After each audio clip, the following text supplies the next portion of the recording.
Hi, welcome. Zach Hartle here.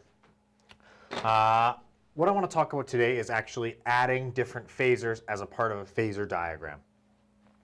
So what we've got going on here is we've got V1 and V2, both phasors on the same Cartesian plane, and we're going to add them up together to get a total voltage. So V1 is 45 volts at 3 degrees, and V2 is 45 volts, but at 197 degrees.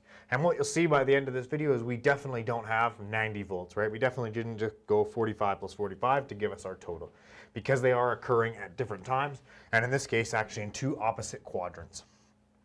So what we're going to see is essentially we're going to calculate a horizontal value and a vertical value for each phasor, as we talked about in a previous video. We're going to talk about how we do that really quickly and how to get to those total numbers as quick as possible. So essentially what's happening, and we'll do the example with V1 here. So what V1 is if I look at V1,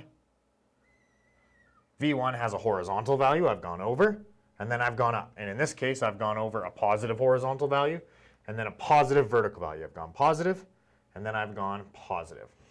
And we know it is 45 volts at 3 degrees.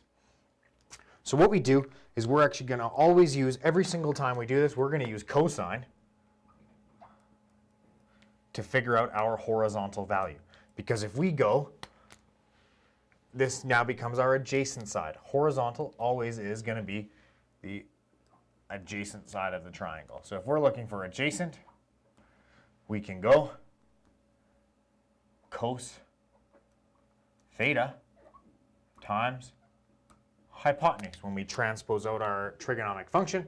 So in this case, we're going to go 45 times cos of 3, or cos 3 times 45. Either way, that gives us 44.938. We can do the same thing here. This is our opposite side. Our vertical is always going to be the opposite side.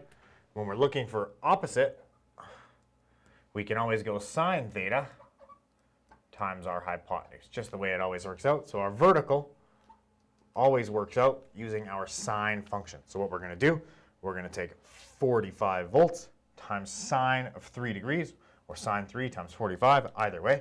That's going to give us 2.355. So what we've done now, we've figured out our horizontal and our vertical of V1. We're going to do the exact same thing for V2. Triangle for V2, however, looks a little bit different. We started here. We went a negative horizontal, and then we did a negative vertical,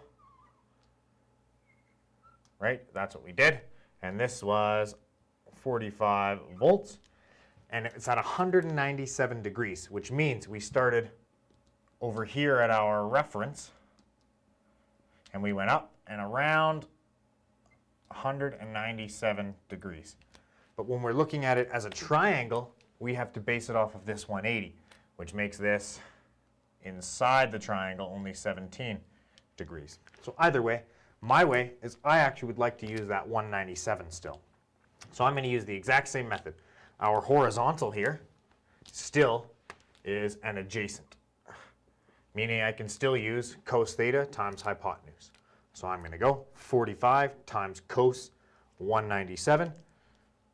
That's going to give me a negative value, negative 43.034. A negative horizontal makes perfect sense because I've started here at my origin and I've gone back, or negative. I'm expecting a negative as well for my vertical. This side here is still my opposite. So I'm still going to go sine 197, use the angle it gives me, times 45. In this case, it gives me negative 13.157. So now what I'm doing is I am adding my horizontals. I go 44.938 plus negative 43.034.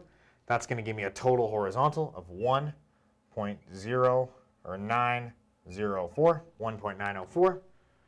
I go 2.355 plus negative 13.157 gives me negative 10.802. So that's what we've done. We've added the horizontals, we've added the verticals, keeping in mind they could be positive or they could be a negative value. Then I added the verticals together, some positive, some negative, gives me my total horizontal, my total vertical. We do like to call this sometimes the in phase value, and we'll talk about that a little bit more later in a future video. Sorry, let me fix that.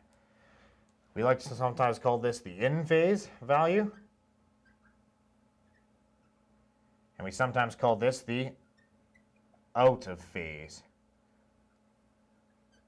value here. Not so much today, but just so we know, what we do is we have now made a super triangle. We've started here, right? We've started right here. We've gone horizontal 1.904, so just a little bit, and we've gone vertical just a little bit. Right? That has created what our total triangle, or our VT. So with that, we can, Pythagorean's theorem, we can solve our total. In this case, it's 10.969 volts.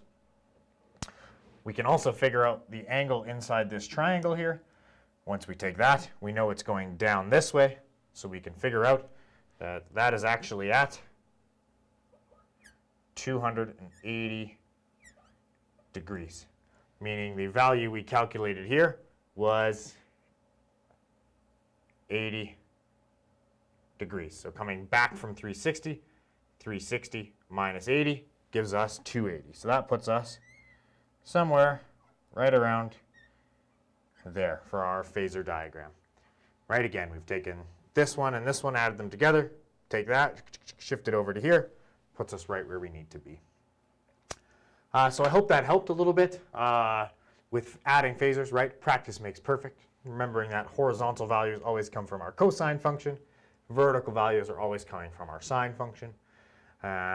Doing out the math, working it out, drawing the triangles can help for sure. Thanks a whole bunch for watching. I really hope this helped. Come again.